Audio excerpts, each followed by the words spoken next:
백신 2번 다 맞으신 분도 계시다고 얘기 들었습니다. 야, 벌써 다 얀센 맞으신 분도 계시고 백신을 2번 다 맞으신 분도 계십니다.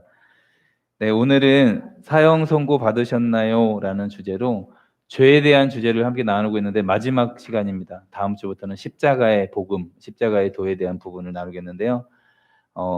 가장 또 중요한, 모든 말씀이 중요한 말씀이지만 오늘 특별히 정말 예수님과 함께 십자가에 내 죄가 끝났구나, 나의 존재가 끝났구나 라는 제목으로 사형 선고 받으셨나요? 라는 제목으로 함께 우리 말씀을 나누겠습니다.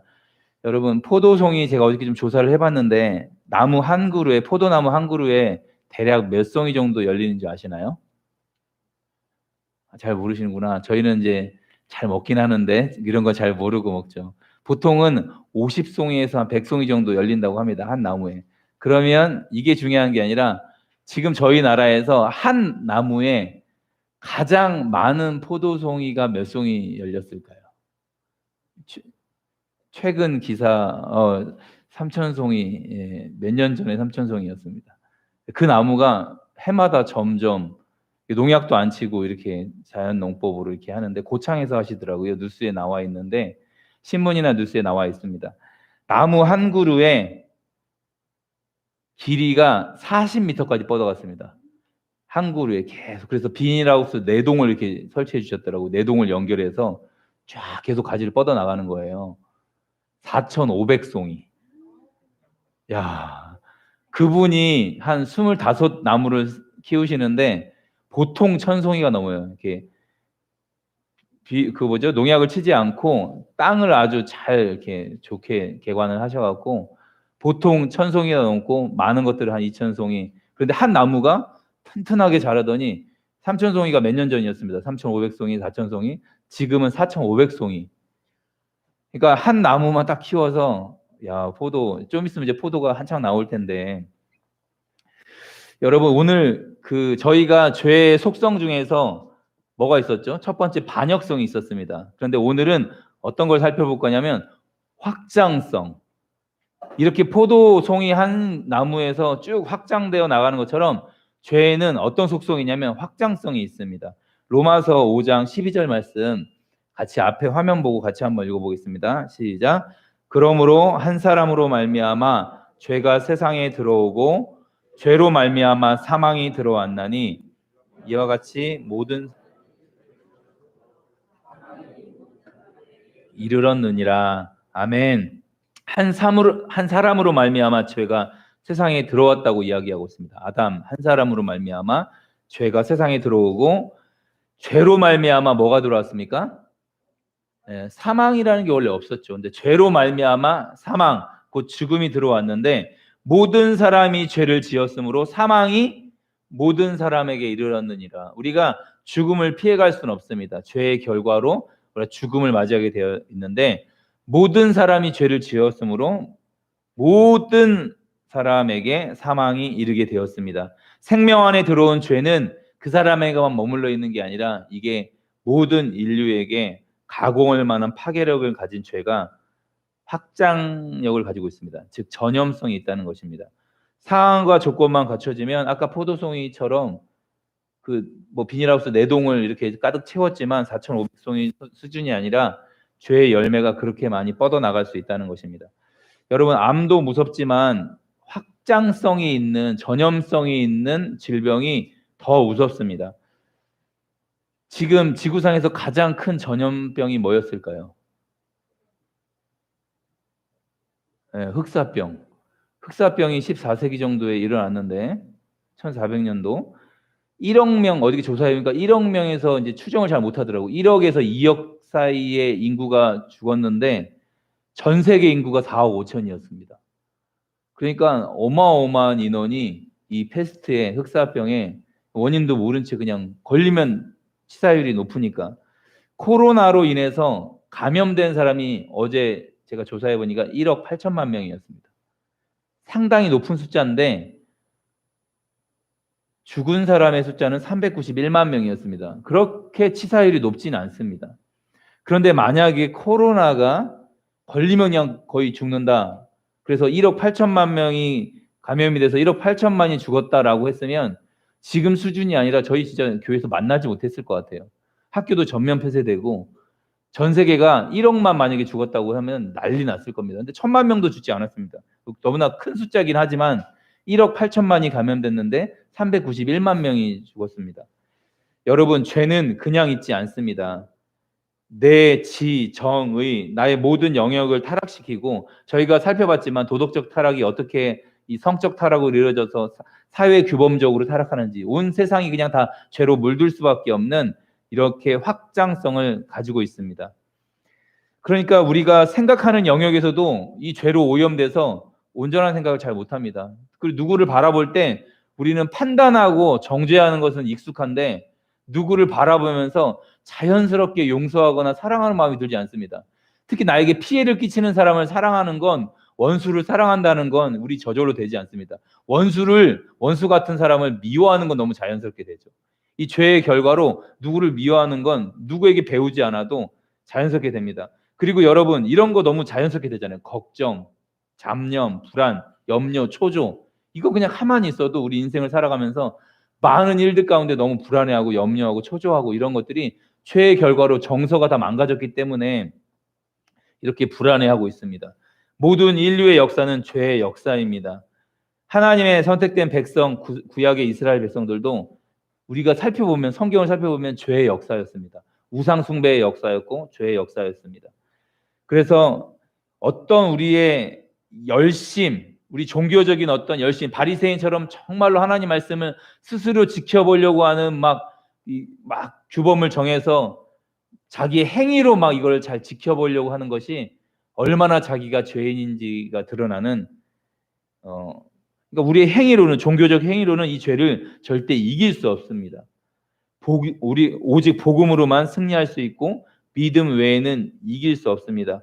우리 아까 제가 나무를 설명드렸지만 죄는 열매가 아닙니다. 여러분, 이 포도 열매, 포도송이가 계속 나오는 게 지금 우리에게 좋은 과실이기 때문에 저희가 획득을 하지만, 이게 만약에 나쁜 영향력을 주는 거라면 이걸 없애기 위해서 포도송이를 자꾸 딴다고 이게 없어질까요?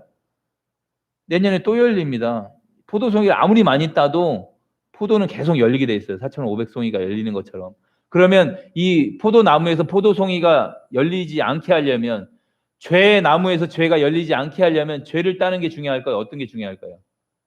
나무를 처리해야만, 나무를 잘라서 다른 데 접붙이든가, 이걸 설명하고 있잖아요, 로마서에서. 다른 데 접붙여서 새로운 생명으로 태어나든가, 이걸 죽이는 수밖에 없습니다. 열매를 멈추게 하려면 나무를 자르는 수밖에 없습니다. 그 가지를 잘라서는 아무 의미가 없습니다. 무슨 말이냐면, 우리 생명 안에 흐르고 있는 이 죄가 있는데 상황과 조건만 갖춰지면 계속 죄가 나타날 수 있다는 것입니다. 그러니까 죄의 열매, 나타난 결과를 우린 죄라고 생각하고 있는 거예요. 거짓말했던 거, 누구를 미워했던 거, 이건 열매일 뿐입니다. 한 송이 한 송이일 뿐이에요. 존재 자체가 죄라는 것입니다. 죄인으로 태어나. 그래서 주님은 복음서에 보면 미워하는 자마다 이미 뭘 했다고 말씀하십니까? 이미 살인했다고 예수님이 얘기하시는 거예요. 너의 그 미워하는 마음이 살인의 시작이라는 거. 그러니까 예수님은 그 미움이나 살인이나 똑같은 죄로 보신다는 겁니다.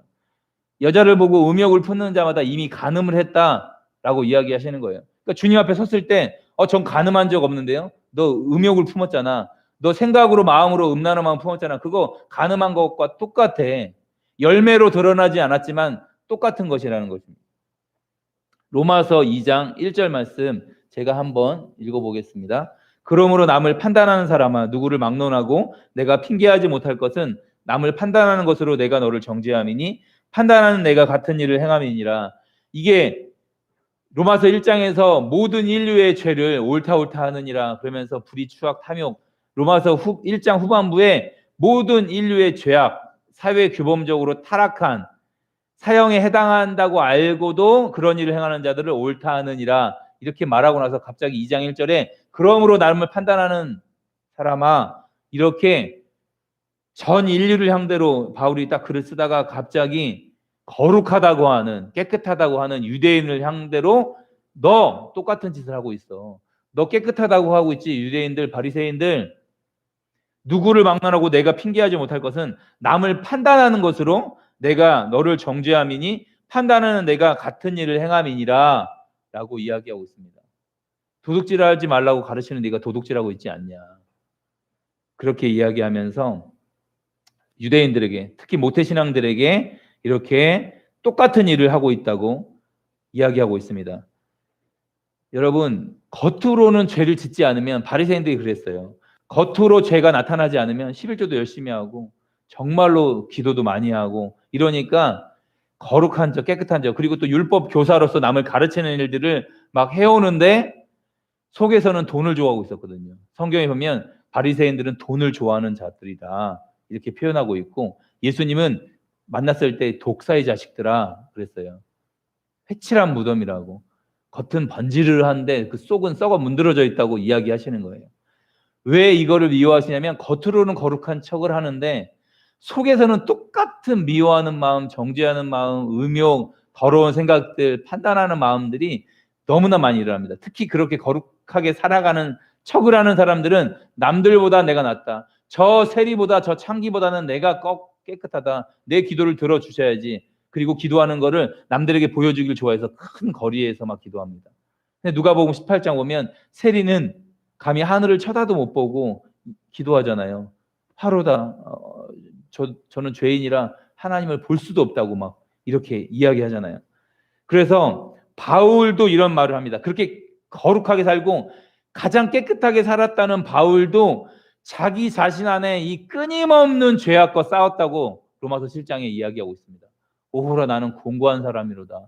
이 사망의 몸에서 누가 나를 건져내랴. 그래서 겉으로 드러나는 욕을 한 번도 해본 적이 없어요. 겉으로 드러난 죄를 몸 밖으로 피워낸 적이 없습니다. 그런데 이 내면 안에서는 끊임없이 죄가 일어났습니다. 여러분, 꽃이 열매가 나타나기 전에 뭐가 핍니까? 보면 과일이나 이런 것들이 열매가 나타나기 전에 꽃이 핍니다. 그러니까 성자들은 어떻게 보면 꽃 따는 남자들이에요. 여기 내면에서 꽃이 딱 피면 딱 따버리는 거예요. 근데 일반 사람들은 그냥 열매로 드러나죠. 욕을 하기도 하고 짜증을 내기도 하고 막 누구를 막 미워해서 저주를 퍼붓기도 하는데, 이 사람들은 여기 안에서 저주라는 꽃이 딱 피었는데 몸 밖으로 입으로 나와버리면, 저주가 나와버리면 열매를 맺는 거니까 열매를 맺기 전에 여기서 꽃을 따는 겁니다. 그런데 주님 보시기엔 죄를 지은 거예요, 안 지은 거예요? 죄를 지은 거랑 똑같은 겁니다. 마음속으로 저주가 있었다는 건, 누구를 죽이고 싶은 마음이 있었다는 건 살인한 것과 똑같은 것입니다. 누구를 미워하는 마음이 있었다는 건 살인한 것과 똑같은 것입니다. 그래서 사도 바울은 자기 마음 안에 두 가지 법이, 그래서 정말로 깨끗하게 살아가려고 자기가 노력하면 노력할수록 죄의 법이 자기를 사로잡는 것을 보고 있다고. 이걸 보고 있는 게 사도 바울의 신앙 상태였습니다. 그러면서 예수 그리스도로 말미암아 승리를 경험한 사람이었습니다. 여러분, 성경에서 가장 위대한 사람이라고 하는, 하나님께 인정받은, 하나님의 마음에 합한 사람이라고 하는 다윗도 죄에 넘어졌습니다. 어떤 죄에 넘어졌습니까? 예, 그 살인 교사를 하기 전에 사실은 본인이 살인한 거죠. 밧세바의 남편을. 그런데 그 살인 전에 음욕이 있었습니다. 자기 마음 안에 음욕이 딱 일어났습니다. 전쟁터에 나가지 않고 그냥 왕궁에서 거닐다가 옥상에서 목욕을 하고 있는 밧세바를 딱 보았을 때, 그 꽃이 딱 피었을 때 보통 때는 꺾었을 거예요. 주님을 너무너무 사랑하는 사람이기 때문에 자기는 여호와는 나의 목자시니 내가 부족함이 없습니다. 주님, 저는 이런 걸로 기뻐하지 않습니다. 들어가서 다시 묵상을 하거나 주님께 기도했을 거예요. 평상시라면, 온전한 신앙 상태였다면. 그런데 한가로이 거닐다가 전쟁에 참여하지 않고 한가로이, 자기 백성들은, 자기 군인들은 지금 전쟁의 한복판에서 지금 목숨이 와닿는데 왕궁에서 한가로이 거닐다가 그 음욕이 마음 안에 들어왔을 때, 여기서 꽃을 땄으면 괜찮았을 텐데 그날은 이 음욕을 제어하지 못했습니다. 죄의 법이 다윗을 사로잡았습니다. 그래서 불러오게 했습니다. 그리고 어떤 짓을 했나요? 간음을 저지르고 나서 이걸 감추기 위해서 우리아를 불러드렸습니다. 전쟁터에 있는 우리아를 불러드렸습니다. 그리고 집에 가서 아내랑 같이 잠자리를 하면 내 아이 아니라는 이렇게 핑계를 댈 수 있으니까. 그런데 충성된 군인이었던 우리아가 집에 가지 않고 자기 전우들이 지금 전쟁을 하고 있는데 자기는 집에 가서 아내와 이렇게 지낼 수 없다라고 해서 이렇게 딱 되니까 다윗이 요압 장군에게 편지를 써서 가장 맹렬한 전투에 가장 앞에 우리아를 세워서 죽이라는 명령을, 선군이었던 거룩한 백성이고 하나님의 사람이고 하나님이 정말 마음이 합한 사람이었던 다윗도 여전히 존재적 죄인이었습니다. 죄 곧 나 곧 죄. 상황과 조건이 이렇게 딱 갖춰지니까 다윗도 여전히 죄가 열매를 맺기 시작했습니다. 그리고 사람을 죽이는데, 살인을 교사하는데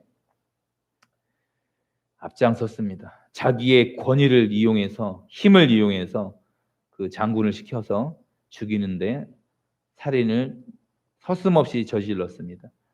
근데 똑같이 죄를 졌지만 그 이후에 선지자가 와서 딱 책망을 했을 때 회개하는 게 달랐죠. 자기를 좀 정결케 해달라고 다시 하나님께로 돌아오는 게 참 은혜였습니다. 여러분, 죄가 얼마나 크냐 이게 중요한 게 아닙니다. 죄가 있느냐 없느냐가 중요한 것입니다. 여러분, 여기에 만약에 LPG 뭐 이런 가스가 열려서 여기에 가스가 가득 차는 순간 여기에는 성냥불 하나만 탁 누가 라이터를 켜는 순간 여기는 가공할 만한 폭발이 일어납니다.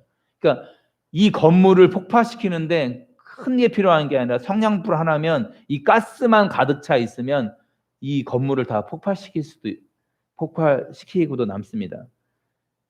여러분, 상황과 조건만 갖춰지면 다윗뿐만 아니라 고멜도 그러니까 고멜이 음란하고 몸을 막 그 호세아의 아내였던 고멜이 그렇게 더러운 짓을 했지만 그런 상황과 조건이면 똑같이 그렇게 될 수밖에 없는 존재가 우리 인간이라는 존재입니다. 그러니까 히틀러가 대단한 그 죄를 크게 지었다. 그렇게 옛날에 연쇄살인범들이 있었잖아요. 그 사람들이 살아온 인생을 보면 그렇게 원한을 품고 그렇게 상황과 조건이 갖춰지니까 그 지존파가 옛날에 막 그랬던 것처럼 막 그렇게 막 한을 품고 막 살인을 저질렀잖아요. 그러니까 죄가 열매로 드러난 것 뿐이지 저도 상황과 조건이 그렇게 갖춰지고 그런 배경에서 자라났으면 그거보다 더 악랄한 짓을 할 수 있는 게 제 자신이라는 걸 제가 너무나 잘 알고 있습니다. 그래서 죄가 얼마나 크냐 작으냐가 문제가 아닙니다. 있냐 없냐의 문제입니다. 로마서 3장 9절 말씀, 신약 243페이지인데요. 이건 한번 찾아보겠습니다. 신약 성경, 빨간색으로 되어 있는 신약 성경 로마서 3장 9절에서 12절입니다. 243페이지입니다. 신약 성경 243페이지. 그 뒤쪽도 좀 살펴볼 거라서 여기 앞에 12절까지 읽고 나서 그 뒤의 내용도 좀 성경을 통해서 한번 살펴보겠습니다. 한 절씩 교독하겠습니다. 9절부터 12절입니다. 그러면 어떠하냐? 우리는 나으냐? 결코 아니라. 유대인이나 헬라인이나 다 죄 아래 있다고 우리가 이미 선언하였느니라. 깨닫는 자도 없고 하나님을 찾는 자도 없고 다 치우쳐 함께 무익하게 되고 선을 행하는 자는 없나니 하나도 없도다. 아멘.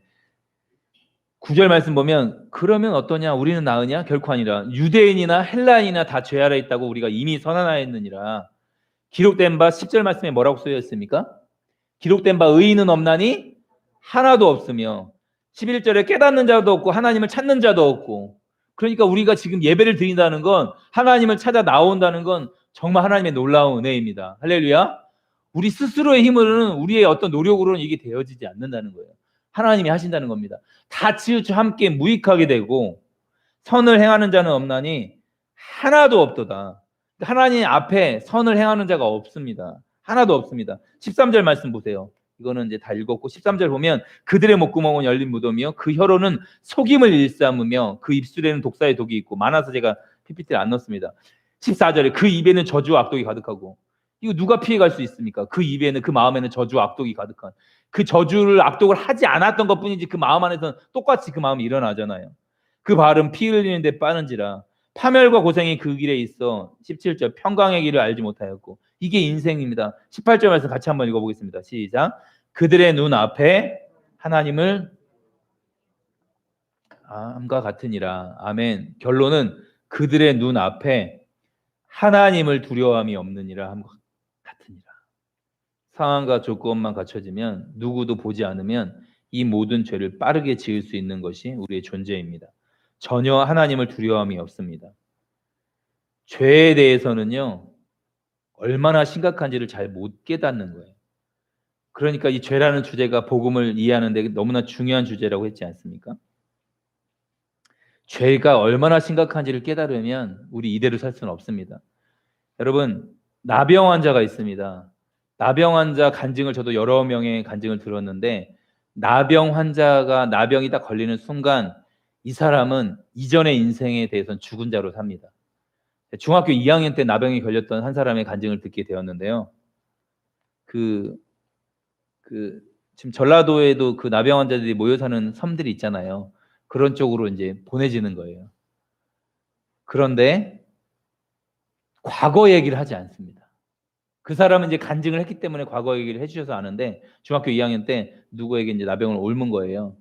운동하다가 이렇게 뭐 찰과상이 있었는데 이게 나병이 돼갖고 중2 때 부모님과 헤어지게 돼서 부모가 누군지 형제가 어떻게 되는지 이거에 대해서 전혀 언급하지 않습니다. 나병이 얼마나 심각하냐면 같이 못 살아요. 그런데 나병도 이런데 우리는 죄가 얼마나 심각한지를 잘 모르고 저부터도 그냥 여전히 죄를 짓고 또 한 주 동안 죄를 짓고 와서 주일날 또 죄를 회개하고 이런 것들이 수도 없이 반복됩니다.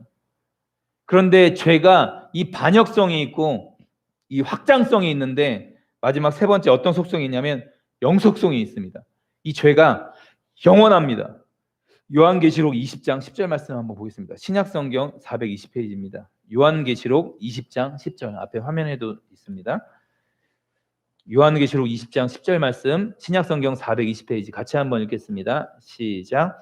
또 그들을 미혹하는 마귀가 불과 유황 못에 던져지니 거기는 그 짐승과 거짓 선지자도 있어 세세토록 밤낮 괴로움을 받으리라. 아멘. 뒷절 보면 거기는 그 짐승과 거짓 선지자도 있어 세세토록 영원토록 밤낮 괴로움을 받으리라. 죄의 값은 사망입니다. 죄의 결과는.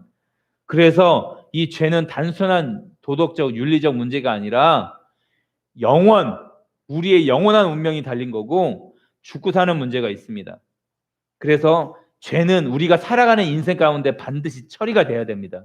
여기서 이 죄가 처리되지 않으면 죽음 이후에 하나님의 심판대 앞에 처리된다는 건 영원한 운명이 지옥으로 간다는 것입니다. 죄는 시간이 흐르는 것으로 절대 없어지지 않습니다. 죄는 타협하지도 않습니다. 영원합니다. 죄가. 천국도 영원하지만 지옥도 영원합니다. 그래서 이 죄 때문에 영원한 지옥이 준비되어 있습니다. 복음 앞에 서는데 내가 죄인이라는 걸 깨달아야만 이제는 십자가의 이 복음이, 십자가의 도가, 이 십자가라는 주제가 우리 영혼 안에 들릴 텐데 가장 힘든 사람이 깨끗하게 살았던 사람이에요. 남들보다 착하게 살았던 사람입니다. 남들보다 선하게 살았던 사람들. 그러니까 우리가 이런 말을 하잖아요. 저 사람은 뭐 없이도 살 사람이야. 법 없이도 살 사람이야. 라고 그런 말을 들었던 사람이 가장 복음 앞에 서는데 가장 힘든 사람입니다. 성자 취급받는 사람. 바울 같은 사람이죠. 그리고 사상가, 도덕가, 율법주의자들. 철저하게 말씀대로 살았던 사람들이 어쩌면 복음 앞에 서는데 가장 힘든 유형의 사람들입니다. 그냥 드러내놓고 죄를 많이 지었으면 회개하기가 편하거든요.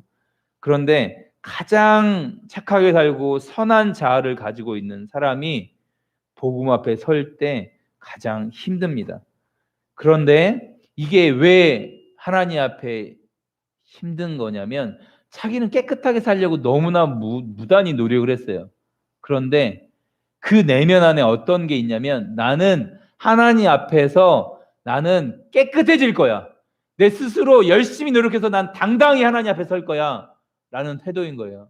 나는 열심히 죄를 안 짓고 나는 한 번도 누굴 미워하지 않고 난 하나님 앞에서도 의로운 존재가 될 거야 라고 하면 십자가가 필요 없는 거예요. 예수님이 필요 없는 거예요. 간절히 예수님이 난 너의 죄 위해서 너 때문에 십자가에 죽었어. 난 내 스스로도 깨끗이 살아갈 수 있는데 바리새인이 그러니까 구원자가 필요 없는 거예요. 자기는 열심히 말씀을 지키고 살았는데. 그런데 그렇게 깨끗하게 살았던 율법으로는 흠이 없었던 바울이 복음 앞에 딱 써보니까 내가 죄인 중에 괴수입니다. 제가 모든 성도보다 지극히 작은 자 중에 더 작은 자입니다 라고 고백을 하는 거예요. 이 복음이 얼마나 강렬하게 10년 가운데 비치냐면 자기가 얼마나 더러운 죄인인지를 깨닫게 되는 것입니다. 여러분, 하나님 앞에서 스스로 당당해지려고 하는 노력 멈춰야 합니다. 하나님 앞에 죄인의 선한 행위는 열심으로 율법을 지켰던 행위는 빛나는 악덕에 불과합니다. 이거 악한 일이에요. 악한 일. 그래서 우리가 신앙생활 하면서 처음 교회를 다니기 시작하면 모두가 포함될 것 같습니다. 이 단계, 여러 가지 단계가 있는데 너무 기뻐요. 신앙생활 하는 게. 여기에 단계에 있는 분도 계실 수 있습니다. 초창기에 많이 그렇습니다. 기도응답도 너무 잘 되고 막 처음 예수님을 만나는 감격 때문에 그냥 교회에 오는 게 너무 설레고 행복하고 막 교회 가는 시간이 막 기다려지고 그러다가 은혜를 받고 몇 년 지나고 나면 이상한 현상이 나타납니다.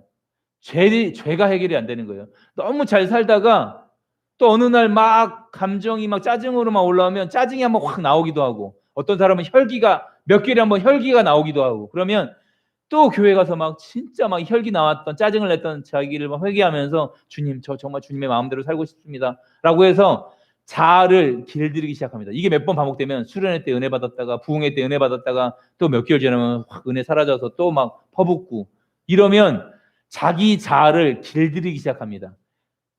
신앙생활을 잘할 수 있는 사람으로 막 길들이기 시작합니다. 이게 잘 안 된다는 거 알아요. 그리고 나서 나타나는 현상이 뭐냐면 이 자아를 죽여야 되는구나. 여기까지 결론은 똑같습니다. 그러면 금식을 가끔씩 합니다. 그리고 어떤 사람은 이제 심해지면 철야 기도를 하고 그리고 이제 막 일주일 금식, 3일 금식 어떤 신령한 자리로 가시는 분들은 40일 금식 기도를 도전을 합니다. 이 자아를 죽여야 되는구나. 그래야 이 죄의 싸움이 끝나는구나. 그래서 정말로 주님이 했던 것처럼 40일 동안 금식하면서 기도원 올라가서 나무 뿌리 하나 뽑으면서 이제 그렇게 기도하기 시작합니다. 그런데 그렇게 기도가 끝나고 오면 거룩한 사람으로 변해서 이제는 죄를 한 번도 안 짓는 인생으로 바뀔까요? 그렇지 않습니다. 또 여전히 죄가 나타납니다. 그러면 절망이라는 것들을 우리가 알게 됩니다. 제가 딱 이 상태였었어요.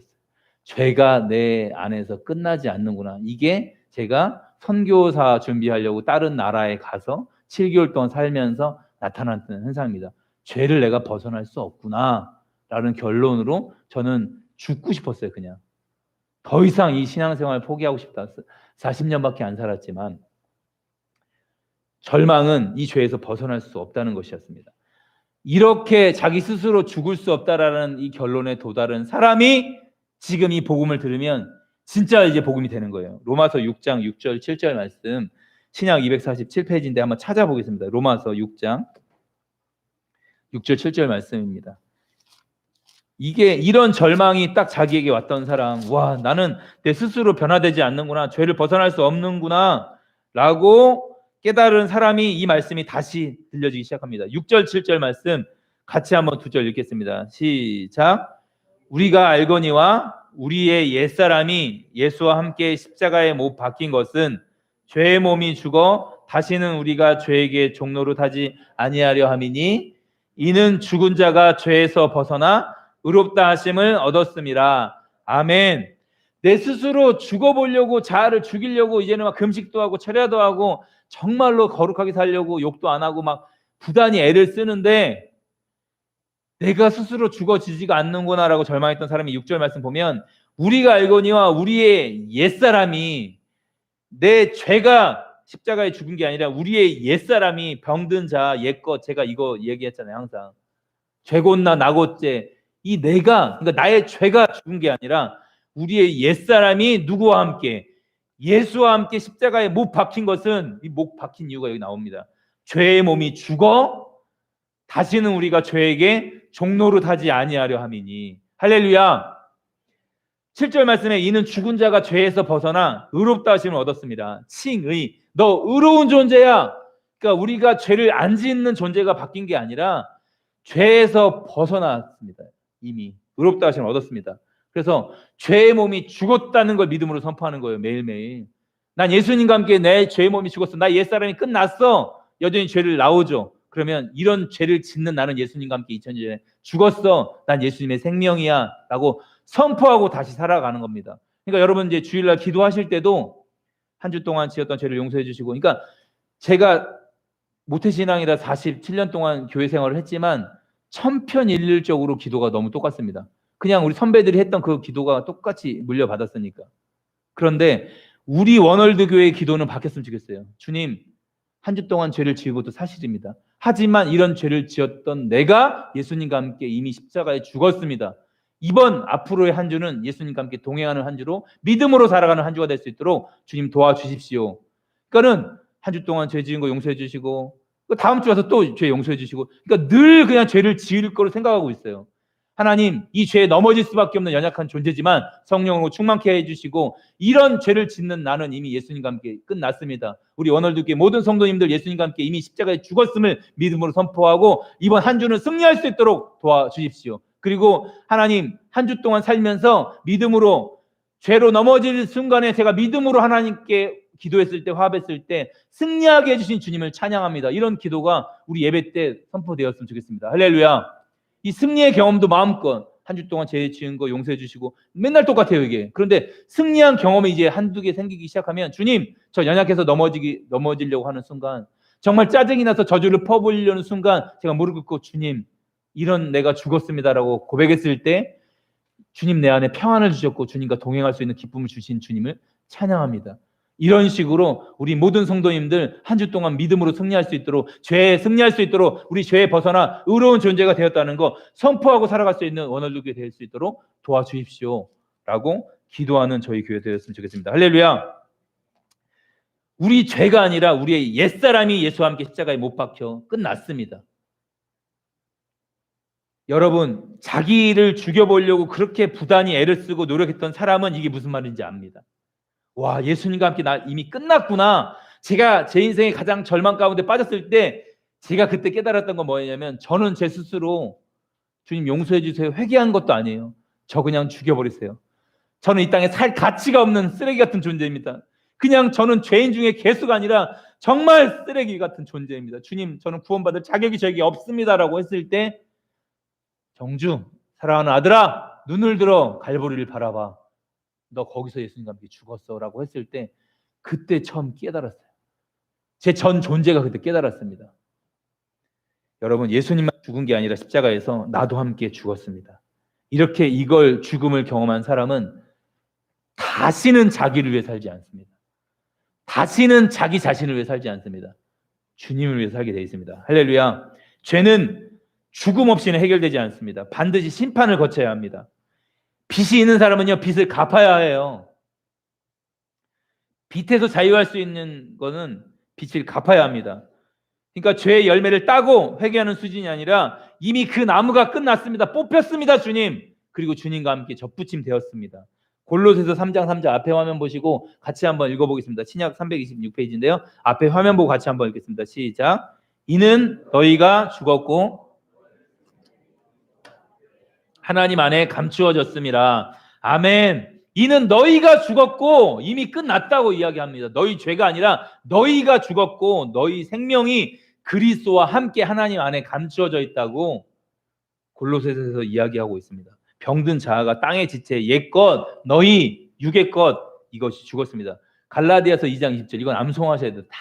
다 같이 암송하셔야 돼요. 신약 304페이지인데 앞에 화면 보고 같이 한번 읽겠습니다. 시작. 내가 그리스도와 함께 십자가에 못 박혔나니 그런즉 이제는 내가 사는 것이 아니요 오직 내 안에 그리스도께서 사시는 것이라. 이제 내가 육체 가운데 사는 것은 나를 사랑하사 나를 위하여 자기 자신을 버리신 하나님의 아들을 믿는 믿음 안에서 사는 것이라. 아멘. 여기서도 너희 죄가 이렇게 표현하지 않고 내 죄가 표현하지 않고 내가 그리스도와 함께 십자가에 못 박혔나니, 할렐루야. 과거형입니다. 이미 끝났다는 겁니다.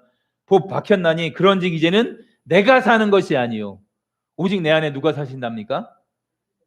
그리스도께서 사시는 것이다. 근데 이제 내가 육체 가운데 사는 이유가 딱 하나 있어요.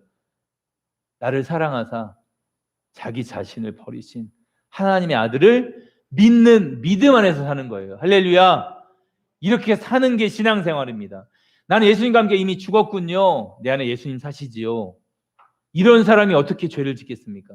죄의 유혹이 올 수는 있죠. 당연히 여전히 이 육체를 지니고 있기 때문에 죄의 유혹이 올 때 넘어질 수 있지만 이때 믿음으로 반응하는 거예요. 나는 이미 끝났어. 예수님과 함께 죽었어. 내 안에 예수님이 사셔. 난 새로운 생명이야. 예수 생명이야. 라고 사는 게 신앙생활입니다. 내 죄가 아니라 내가 예수님과 함께 십자가에 못 박혔습니다. 여러분 이걸 보셔야 합니다. 마음의 사형 선고를 받으셔야 합니다. 고린도후서 1장 9절 오늘 읽었던 말씀인데 같이 한번 읽겠습니다. 시작. 우리는 우리 자신이 사형 선고를 받은 줄 알았으니 이는 우리로 자기를 의지하지 말고 오직 죽은 자를 다시 살리시는 하나님만 의지하게 하심이라. 아멘. 바울이 얼마나 고단한 인생을 살았냐면 자기는 사형 선고 받은 줄 알았대요. 그냥 사형 선고 받고 살아갔던, 정말 태장을 맞고 배가 파산되고 독사에 물리고 유대인들에게 돌을 맞고, 그러니까 언제 죽을 줄 모르는 존재로 사형 선고. 그런데 그게 이유가 뭐냐면 자기를 의지하지 말고 다시 살리시는 하나님만 의지하게 하려고. 그러니까 우리 인생에 사형 선고란 너무나 중요합니다. 나를 의지하지 않고 하나님을 의지하게 하는 것이 사형 선고입니다. 저 주님 끝났습니다 라고 이야기하는 게 사형 선고입니다. 로마서 6장 3, 4절 말씀 보면 예수와 합하여 세례를 받은 사람은 그의 죽으심과 합하여 세례를 받았다라고 표현하고 있습니다. 함께 장사되었다고, 실제 죽었다고. 여러분 주님이 십자가에 죽은 건 역사적, 실제적, 객관적 사실입니다. 그런데 거기에 내가 죽었다는 건 여러분 믿음으로만 화합해야 돼요. 그러니까 이거는 세상 사람들에게 이야기하면, 불신자에게 이야기하면 무슨 엉뚱한 소리예요. 예수님은 그 예수가 죽은 거지 그 죽음이 왜 내 죽음이냐고 이해를 할 수 없습니다. 이건 영적으로만 이해가 되는 일입니다. 그 예수님이 죽었을 때 내가 죽은 것입니다. 레위기에서 양을 잡을 때 그 양이 죽은 거지만 사실은 내가 죽은 거잖아요. 그러니까 내 죄를 전가시키잖아요. 그러니까 내 존재가 양으로 바뀐 거예요. 이 양이 죽었을 때, 이 양이 심판받았을 때 내 죄가 심판받은 것입니다. 그런데 구약에서는 또 죄를 지으니까 또 양을 잡죠. 계속 반복해서. 그런데 예수님이 영원의 단 한 번의 제사를 하나님께 나아갈 수 있는 길로 이 제사를 드리신 것입니다. 여러분 암 진단 여기서 혹시 받아보신 분 계시나요? 암 진단을 받았던 분은요 태도가 다릅니다. 왜냐하면 죽음을 우선은 받아들여야 되는 거죠. 암 말기입니다. 사기입니다. 수술 가능성 10%밖에 안 됩니다. 이러면 그냥 그 진단을 객관적인 데이터와 검사와 그 조직 검사와 전문가의 소견으로 땅땅땅 암 말기입니다. 수술 불가능합니다. 라고 이야기하는 순간 그걸 받아들일 수밖에 없습니다. 저는 몇 해 전에 통풍 진단을 받았는데 매일매일 약을 먹고 있고 그 통풍이라는 질병 때문에 식단을 제가 원하는 것들을 먹을 수가 없습니다. 피해야 되는 음식들이 있으니까. 등푸른 생선 뭐 이런 거, 새우 이런 것들 너무 좋아했었어요. 너무 좋아했는데 지금 피하고 있습니다. 웬만하면 먹지 않고 있습니다. 왜냐하면 그 증상이 심해지면 제가 너무 고통스럽기 때문에. 여러분 그런데 암이 딱 걸리면 특징이 뭐냐면 먹지 말아야 될 거 먹어야 될 거 딱 냉장고에 코팅해서 딱 잘 붙여놓습니다. 거실 탁자에 딱 붙여놓습니다. 그리고 주기적으로 운동을 하기 시작합니다. 왜요? 살 가능성이 이제 그거 딱 조금 있기 때문에. 여러분 이 복음이, 이 죄에 대한 진단이 아무리 객관적 사실이라도 자기 마음 가운데 받아들이지 않으면, 그러니까 암 진단했는데 나 암 상관없어, 나 아무거나 먹을 거야 이러면 그냥 끝납니다. 인생. 무슨 말이냐면 이 죄에 대한 진단이 내 마음 가운데 실제되지 않으면 아무 소용 없습니다. 여러분 마음으로 받아들여야 합니다. 주님의 죽음이 내 안에 실제가 되어야 합니다. 이건 감정의 부분이 아닙니다. 진리를 받아들이는 것입니다. 여러분 마음 가운데 이 죽음이 있어야 부활이 내 안에 시작되기 시작합니다. 내가 죄인이라는 것이 인정되어야 하고 내가 심판받아 멸망받아 영원히 멸망해야 되는 존재가 인정이 되어야 합니다. 사형 선고가 이루어져야 합니다. 여러분, 내가 죄인이라는 걸 인정하는 건 어떤 일이냐면 얼마나 끔찍한 일이냐면 에이즈, 나병, 모든 암에 걸린 것보다 어쩌면 더 끔찍한 일이 내가 죄인입니다 라고 인정하는 것입니다. 모든 소망이 끝이 나는 것입니다. 이렇게 사형 선고가 내려지면 내 편에서 어떠한 노력도 어떠한 열심도 필요 없다는 걸 알게 되고 털썩 주저앉아서 하나님 살려주세요. 하나님 도와주세요. 이렇게 하나님의 은혜와 자비만을 구할 수 있습니다. 여러분, 이사야 6장에 보면 하나님의 옷자락 정도 봤어요. 하나님의 그 보좌의 옷자락 정도 봤는데 이사야가 딱 고백했던 게 뭐냐면 화로다. 나로 망하게 되었도다. 무슨 말이냐면 주님, 저 어떻게 합니까? 하나님을 봐버린 거예요. 주님, 저 죄인입니다. 저 망했습니다. 하나님, 저 이제 죽었군요. 저 끝났습니다. 라고 이사야 이야기했습니다. 베드로가 예수님을 처음 만났을 때 주님, 저는 죄인입니다. 저를 떠나소서. 도저히 이 주님을 받아들일 수가 없는 거예요. 여러분, 이런 마음의 사형 선고를 언제 받으셨냐 이것입니다. 화로다. 나로 망하게 되었도다. 나는 끝났습니다. 저 사형 선고 받았습니다. 나는 하나님 앞에 설 수 없는 끔찍한 존재입니다. 이렇게 고백하는 것이 사실 은혜입니다. 이제 내가 예수님과 함께 죽었음을 여러분 고백하며 주님의 사랑에 더욱 감사하는 여러분 되기를 소망합니다. 그래서 예수님의 생명으로, 새로운 생명으로, 이젠 부활 생명으로 믿음으로 살아가는 원월드교회 모든 성도님 되시기를 주님의 이름으로 축원합니다. 기도하겠습니다. 사랑하는 하나님,